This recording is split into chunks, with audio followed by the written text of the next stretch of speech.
It means for the company that we have a legacy to look back on with a lot of great innovations, starting with, in my opinion, the mass fermentation of penicillin during the Second World War. I think was one of the first key highlights, but followed very rapidly by innovations of the first once-a-day antibiotic orally taken with fibromycin, and the work that we did in the early 2000s on cardiovascular medicine, more recently in the fields of oncology, and of course during the pandemic, the work that we did really the way we see it to save the global community with the first development of and mass production of an mRNA vaccine for COVID-19. I think these are milestones for us, but I think each of them, from penicillin during the Second World War to the mRNA vaccine during the pandemic, really have a massive global impact on the community as well. So I think when you go back into the history of the organization, starting from the anti-parasitic work that the cousins did in Brooklyn in 1849, 175 years, obviously there was a lot of change. There was a civil war in the US that we provided medicines to the troops that were wounded, for example.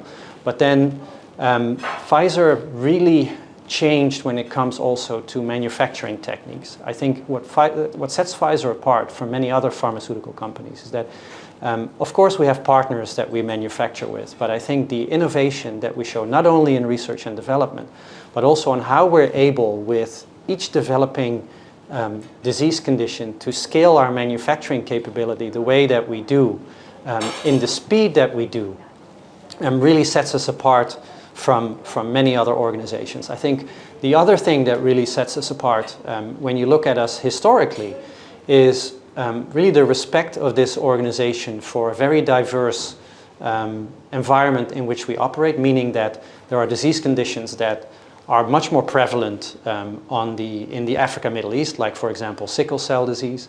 And Pfizer invests in these disease areas as well as it does in other areas. And I think it really reflects the organization's ethos that we really want to be there for all patients that need us. When you look at our general approach with regards to giving back to the community, and also how we commemorate the 175. The 175 is more an internal thing where we look back on our history. As much fun as that is, it's really more fun to look forward. And I'm super excited about all the new technologies that we have, like the ADC technology that we acquired through Seagen, the mRNA technology, and the know-how that we developed through the pandemic.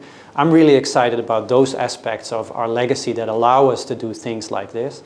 From a Give Back perspective, we actually have an initiative called Give Back, and we actually have more than 65 initiatives across the MERA region, the Middle East, Russia, Africa region, where our colleagues give back on a continuous basis to the communities in which we live and work. Some of these are to do with education, some of them have to do with planting trees or nature, but they are things that are close to the hearts of our colleagues, and we give them the room actually also to explore these types of activities. Pandemic was a very difficult time, and because we were the first to market with a COVID-19 vaccine, there were many governments that needed to work with us in order to bring the vaccine, obviously, to their population as quickly as possible.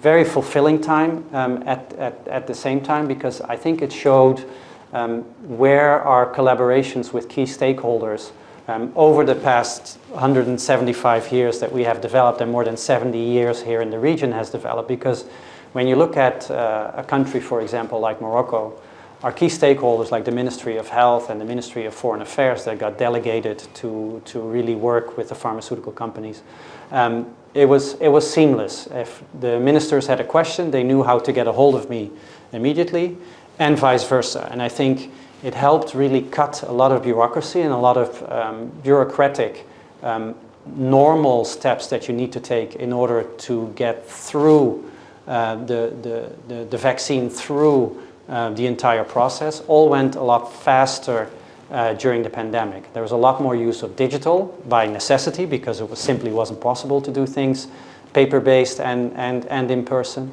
And there was a lot more willingness to try new things and to try innovations. And I have very fond memories of the engagements that I had with both the Minister of Health and the Minister of Foreign Affairs during the pandemic, because I think it exemplifies how public and private can work together more closely.